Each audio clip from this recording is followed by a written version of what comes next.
उत्तर प्रदेश में इतना power cut क्यों हो रहा है, बिजली कटौती की असली वजह क्या है? इन सारे सवालों का जवाब एक ही आदमी दे सकते हैं और यूपी के ऊर्जा मंत्री ए के शर्मा। इंडिया टीवी पर उनका एक्सक्लूसिव इंटरव्यू आपको दिखा रहे हैं। उत्तर प्रदेश में या यूं कहें कि उत्तर भारत में जबरदस्त तरीके से गर्मी का प्रकोप है और ऐसे में उत्तर प्रदेश में सबसे ज्यादा इस समय बिजली को लेकर के चर्चा हो रही है। क्या है वास्तविकता? हमारे साथ बातचीत करने के लिए मौजूद हैं यूपी सरकार के ऊर्जा मंत्री ए के शर्मा जी। सर, सबसे पहले तो आपका बहुत बहुत स्वागत है इंडिया टीवी पे, आपने हमको समय दिया। धन्यवाद। सबसे पहले सर आपसे ये जानना चाहूंगा कि इस समय जो उत्तर प्रदेश में बिजली को लेकर के चर्चा चल रही है, रिकॉर्ड आप लोग उत्पादन कर रहे हैं, रिकॉर्ड आप लोग सप्लाई कर रहे हैं, लेकिन चर्चा हो रही है कि भाई बिजली को लेकर के कुछ संकट है। ये संकट वाकई में है क्या और धरातल पे ग्राउंड जीरो पर स्थिति क्या है? देखिए, बिजली हमेशा से हमारे देश में बिजली, पानी, सड़क चर्चा का विषय रहा है और पिछले दिनों में विशेष करके माननीय प्रधानमंत्री जी जब से प्रधानमंत्री बने हैं, नरेंद्र मोदी जी, तब से बिजली के मामले में पूरे देश में बेहतरी आई है। हमारा देश उत्पादन के मामले में बहुत ज़्यादा उत्पादन हुआ है। सौर ऊर्जा और नवीनीकरण ऊर्जा का उसमें ऐड हुआ है। हमारा क्वांटम बहुत, हम आत्मनिर्भर हुए हैं। दूसरे देशों में भी हम निर्यात कर रहे हैं एक तरह से बिजली।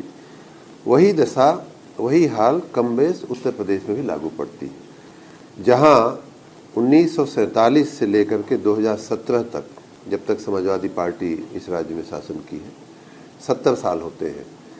उन 70 सालों में हमारा कुल थर्मल उत्पादन उत्तर प्रदेश का अपना 5100 मेगावाट हुआ करता था।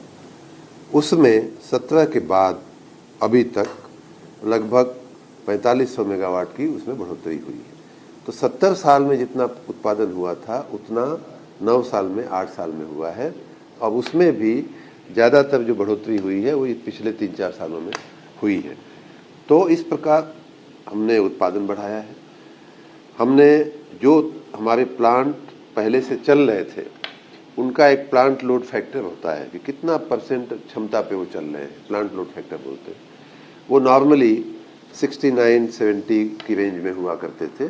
मैं मंत्री बना उसके पहले की बात कर रहा हूँ।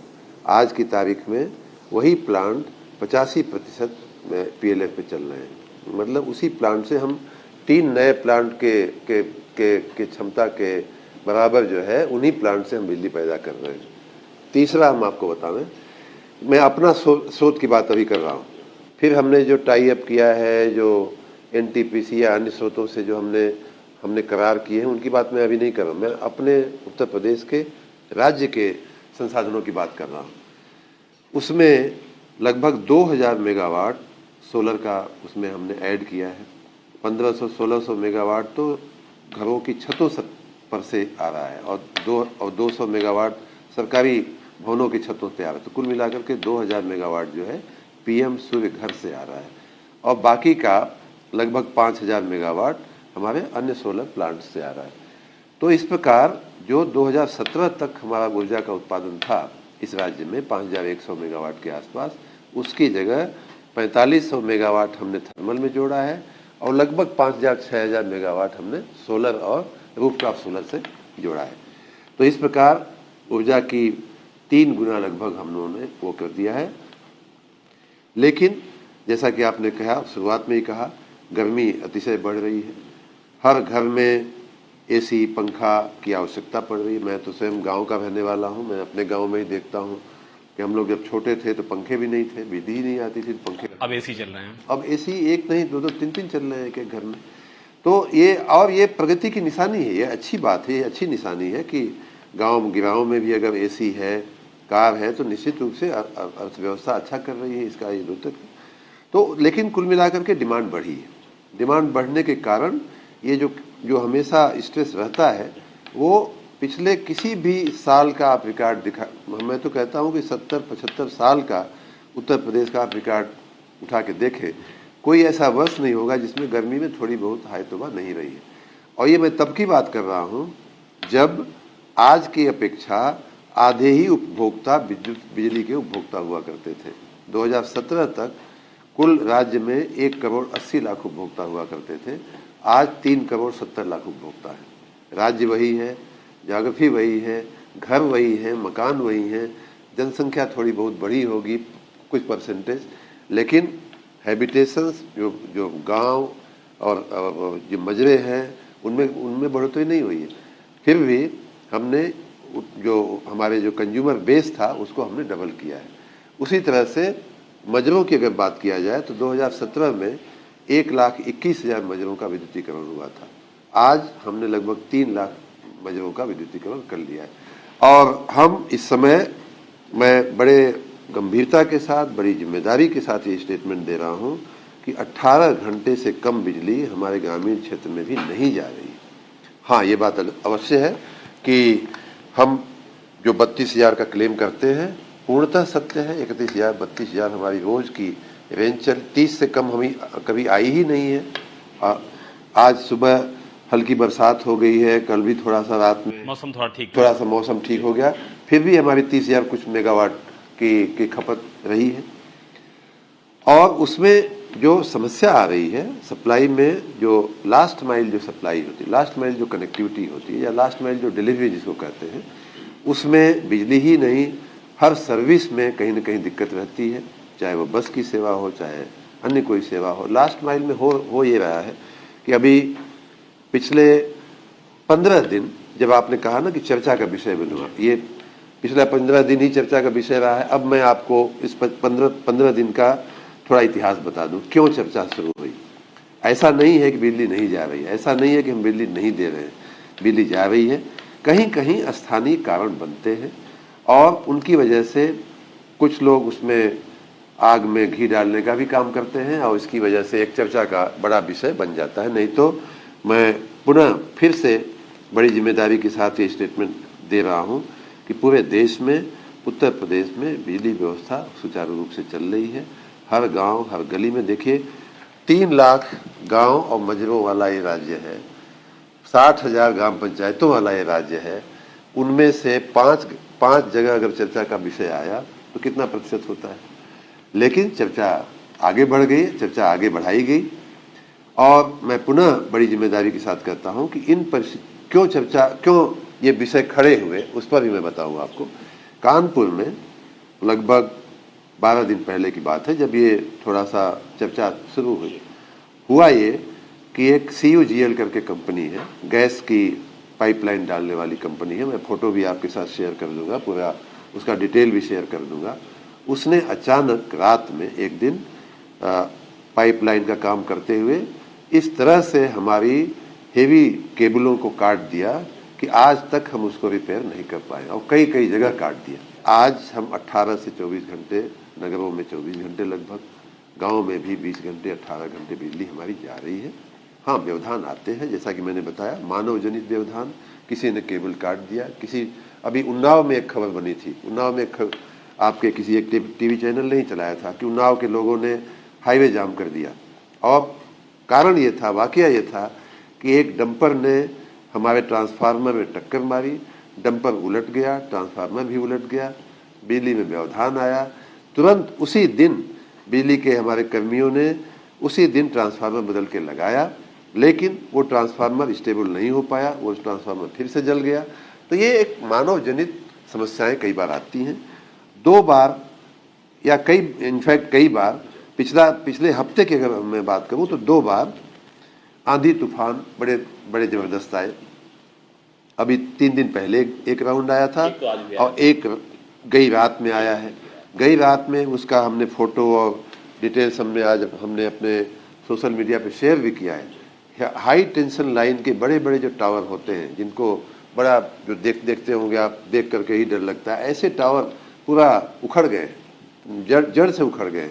तो ऐसे में पूरा झांसी से लेकर के बुंदेलखंड से लेकर के इस इलाके तक पूरा हमारा बिजली का जो इंफ्रास्ट्रक्चर है काफ़ी डिस्टर्ब। तो ऐसे में दिक्कत आती है, हमारे हाथ में नहीं है।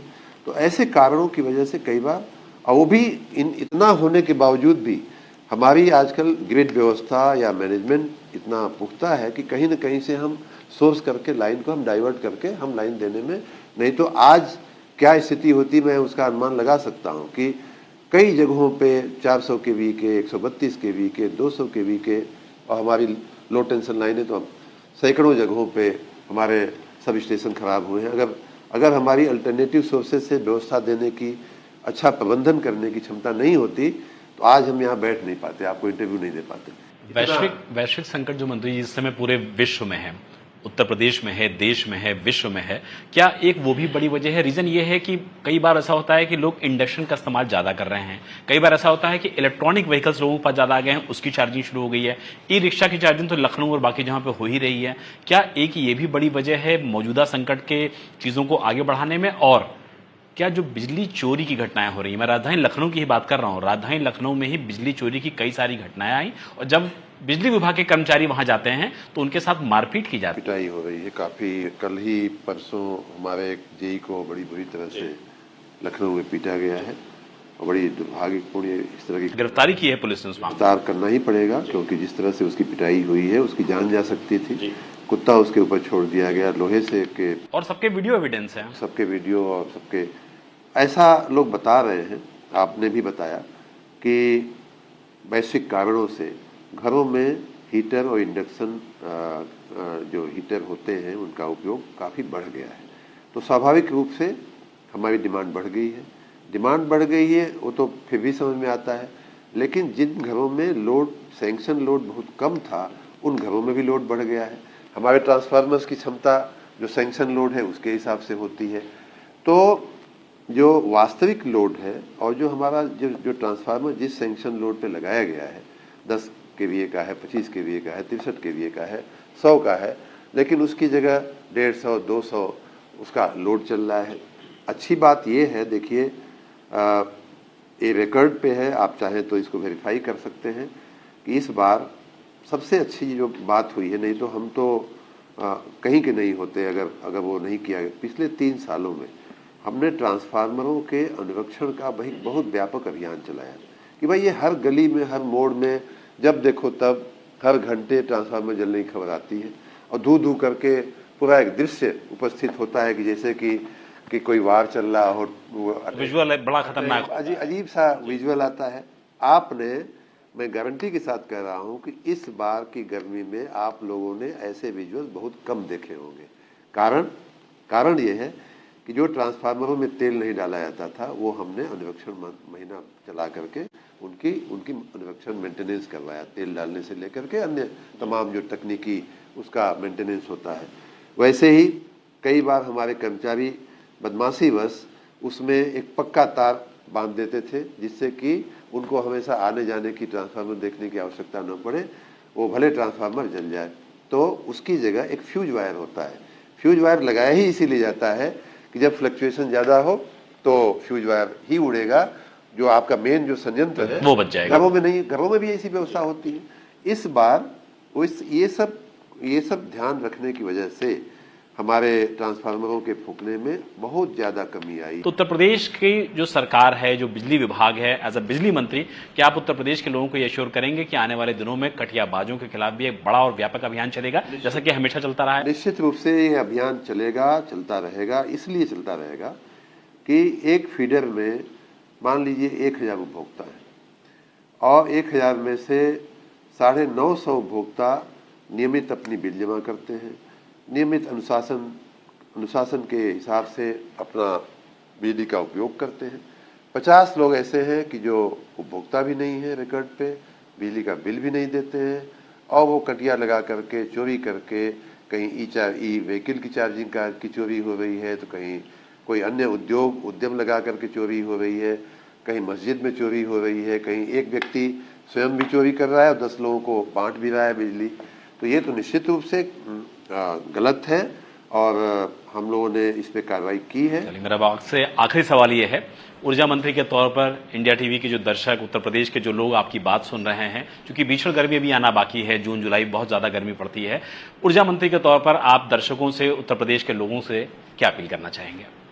2-3 बातें कहना चाहूँगा। एक तो ये कि आप हमारे ऊपर भरोसा रखें, हम रात दिन आपको निरंतर निर्बाध बिजली देने की प्रयास में लगे हुए हैं। हमारा पूरा ऊर्जा परिवार उसमें लगा हुआ है। आपके सहयोग की प्रार्थना है, आप सहयोग करें। थोड़ा संयम कहीं रखने की आवश्यकता पड़ जाए, कई बार स्थानीय, जैसा मैंने बताया, स्थानीय कारणों से थोड़ा बहुत व्यवधान आता है। थोड़ा राह देखें, थोड़ा संयम रखें, थोड़ा सब्र रखें। हम आपकी सेवा में निरंतर लगे हुए हैं, पहली बात।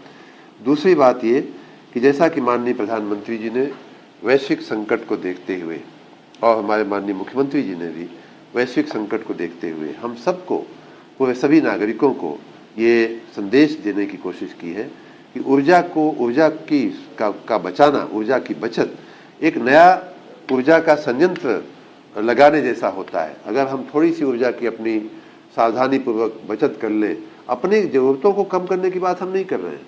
हम ये नहीं कह रहे हैं कि आप घर में अगर सोए हैं तो आप अपना एसी मत चलाइए। हम खाली इतना कह रहे हैं कि 18 पर चलाने की आवश्यकता नहीं है, 24 पे चलाने से पर्याप्त हो जाती है, पर्याप्त ठंडक आपको जितनी होती है। या कम से कम जब आप कमरे में नहीं हैं तब चलाने की आवश्यकता नहीं है, जब आप कमरे में नहीं हैं तब बिजली जलाने की आवश्यकता नहीं है। कई बार स्ट्रीट लाइट है या फसाड लाइट है या डेकोरेशन वाली जो लाइटें आप सड़क पे बाजार में देखते हैं, उनमें भी अगर हम थोड़ी कमी कर लें तो भी उस बिल्डिंग या उस नगर की या उस सड़क की शोभा में कोई बहुत फर्क नहीं पड़ता है। तो ये समय ऐसा है कि थोड़ा हम सावधानीपूर्वक, थोड़ा संयम बरतते हुए ऊर्जा का उपयोग करें।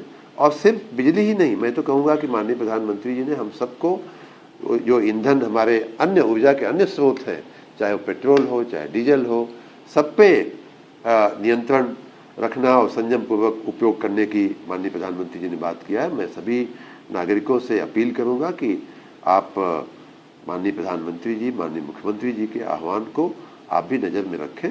सभी चीज़ों का उपयोग हम अपनी सुविधा के लिए अवश्य करें, लेकिन ये भी अवश्य देखें कि कहीं उसका दुरुपयोग तो नहीं हो रहा है, कहीं उसकी बचत हो सकती है, वो हम नहीं कर रहे हैं। बचत अवश्य करें। बातचीत करने के लिए बहुत बहुत शुक्रिया। तो ऊर्जा मंत्री ए के शर्मा जी को आपने सुना, जिन्होंने एक एक चीज को एकदम क्रिस्टल क्लियर किया, शीशे की तरह साफ किया। उन्होंने बताया कि उत्तर प्रदेश में लोगों को घबराने की जरूरत नहीं है, जरूरत सिर्फ और सिर्फ संयम रखने की है और उत्तर प्रदेश सरकार का साथ देने की है। देश और दुनिया की बाकी खबरों के लिए आप देखते रहिए इंडिया टीवी।